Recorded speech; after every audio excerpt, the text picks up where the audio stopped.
राजकुमार की कहानी। बहुत समय की बात है कि एक गांव में राजकुमार नामक एक बालक रहता था। उसके माँ बाप नहीं थे, इसलिए वह अपने बड़े भाई और भाभी के साथ रहता था। भाई और भाभी उसके साथ अच्छा व्यवहार नहीं करते थे। वे उसको किसी न किसी बहाने डांटते फटकारते रहते। प्रायः वह दुखी रहता। एक दिन राजकुमार को उसकी भाभी ने खूब पीटा। वह घर से बाहर निकलकर एक पेड़ के पास बैठकर रोने लगा और काफी देर तक रोता ही रहा। रोता रहा और माँ बाप को याद करता रहा। उसे वह बैठे बैठे नींद आ गई। कुछ समय बाद इधर शेर आया और राजकुमार को उठा जंगल की ओर ले गया। जंगल में काफी दूर निकल जाने के बाद शेर ने सोचा कि अब बालक को खाया जाए। ऐसा सोचकर बोझ को उसने नीचे रखा। केवल कपड़ों को देखकर वह अपने आप से बोला, लो यह तो राजकुमार के कपड़े ही कपड़े हैं, वह तो नहीं है। लगता है राजकुमार कहीं रास्ते में कपड़ों में से खिसक गया है। ऐसा सोचते हुए शेर उसकी तलाश में उल्टे पांव ही लौट गया। वास्तव में राजकुमार रास्ते में ही गिर गया था। जैसे शेर आगे बढ़ा, वह उठा और पूर्व दिशा की ओर तेजी से कदम बढ़ाता हुआ बढ़ने लगा। कुछ दूर चलने पर उसकी नजर गौशाल पर पड़ी। वहां कोई उस गौशाल की देखभाल करने वाला नहीं था। केवल कुछ गाय थी और बच्चे।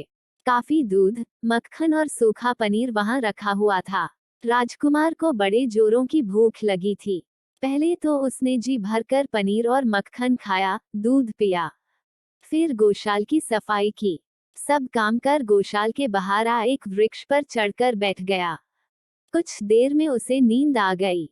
शाम के समय लंबे लंबे नोकीले सींगों वाले बैलों को देखकर उसे डर लगने लगा। गौशाल पहुंचते ही बैलों ने देखा कि गौशाल की बड़ी सफाई की गई है। देखने पर मालूम हुआ कि दूध, मक्खन और पनीर भी गायब है। अवश्य ही आज कोई आया है।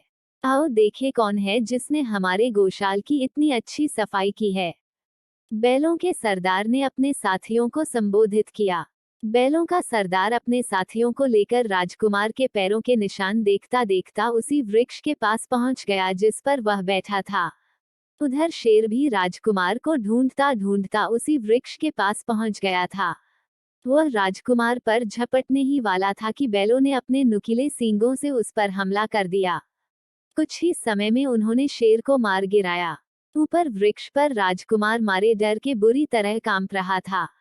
शेर को मारने के बाद बैलों का सरदार आगे बढ़ा और राजकुमार को संबोधित किया, आज तक हमारी किसी ने देखभाल नहीं की थी। तुमने पहली बार हमारी गौशाल की सफाई की है। तुम हमारे हितकारी हो, इसलिए आज से हम सब आपको अपना राजा मानेंगे। यह कह बैलों का सरदार राजकुमार को अपने सींगों पर उठा गौशाल ले आया। बैलों ने तुरंत एक सिंहासन बनाया और उसे उस पर बिठा दिया। रात को बड़ी खुशियां मनाई गईं। बैलों के सरदार ने राजकुमार को एक सोने और एक बांस की बांसुरी भेंट करते हुए कहा, यदि तुम पर कोई मुसीबत आ पड़े तो सोने की बांसुरी बजा देना। हम तुरंत तुम्हारी सहायता के लिए उपस्थित हो जाएंगे। यह बांस की बांसुरी तुम्हारे मनोरंजन के लिए है। राजकुमार ने दोनों बांसुरियां ले ली। वह बहुत खुश था। एक दिन एक शिकारी गौशाल की ओर आ निकला। उसकी नजर राजकुमार की ओर पड़ी। उसके हाथ में सोने की बांसुरी देखकर वह बहुत विस्मित हुआ। उसे लगा यह कोई राजकुमार ही होगा। उसे ख्याल आया कि यह राजकुमार जैसा लगने वाला हमारे राज्य की राजकुमारी के लिए अच्छा वर रहेगा। इस प्रकार राजकुमारी, जिसको राजा ने 12 तालों के भीतर बंद कर रखा था, का अंधकार में जीवन उज्जवल हो जाएगा। ऐसा सोचकर शिकारी ने राजकुमार से कहा, तुम मेरे साथ हमारे राज्य चलो। वहां राजकुमारी से तुम्हारा विवाह कराया जाएगा। नहीं, मैं यहाँ गौशाल में ही ठीक हूँ। करते हुए राजकुमार ने उसके साथ चलने से इनकार कर दिया। इस पर शिकारी ने उसे बलपूर्वक अपने राज्य ले जाने की धमकी दी। राजकुमार ने अपनी सोने वाली बांसुरी बजाई। देखते ही देखते सारे बैल भागते हुए गौशाल पहुंच गए। बैलों को आता देख शिकारी वहां से खिसक गया। शिकारी सीधा अपने राजा के पास पहुंचा और सारा हाल कह सुनाया। उसने राजा से राजकुमार को राजकुमारी के विवाह के लिए अपने राज्य लाने का प्रबंध करने के लिए सलाह दी। बहुत सोच विचार करने के बाद यह तय किया कि महल में उपस्थित जादूगरनी को इस काम के लिए जंगल में गौशाल भेजा जाए। जादूगरनी को भी इस काम के लिए भेजना आसान काम नहीं था। भारी इनाम का प्रलोभन देकर उसे इस काम के लिए तैयार किया गया। अगले दिन जादूगरनी कोए का रूप धारण करके गौशाल पहुंची। राजकुमार अपनी बांसुरी बजा रहा था। जादूगरनी ने वृक्ष पर बैठकर कांव कांव की रट लगाई। राजकुमार को क्रोध आ गया।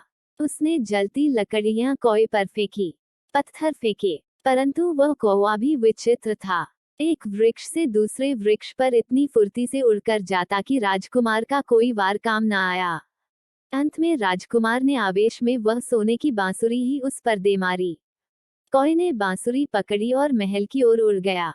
जादूगरनी ने बांसुरी राजा को देते हुए कहा, बांसुरी के बिना अब वह कुछ भी नहीं कर सकता। आप अपने आदमियों को भेजकर राजकुमार को पकड़वाकर यहाँ बुला सकते हैं।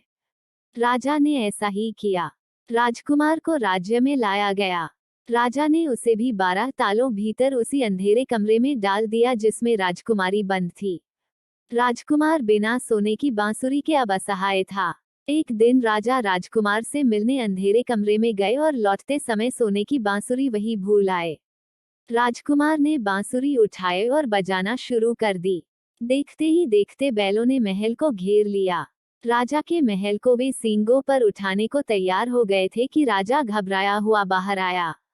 हमारे राजा राजकुमार को हमें लौटा दो, नहीं तो हम अभी महल नष्ट कर देंगे। यही नहीं, साथ में राजकुमारी की शादी भी हमारे राजा के साथ करो। बैलों के सरदार ने राज्य के राजा से कहा। राजा ने न केवल बैलों के सरदार की ये दोनों बातें मानी, बल्कि राजकुमार से राजकुमारी के विवाह के साथ साथ आधा राज्य भी दहेज में दे दिया। बैल राजकुमार और राजकुमारी को लेकर गौशाल लौटे। वहां एक सुंदर महल बनाया जहां राजा रानी खुशी खुशी रहने लगे।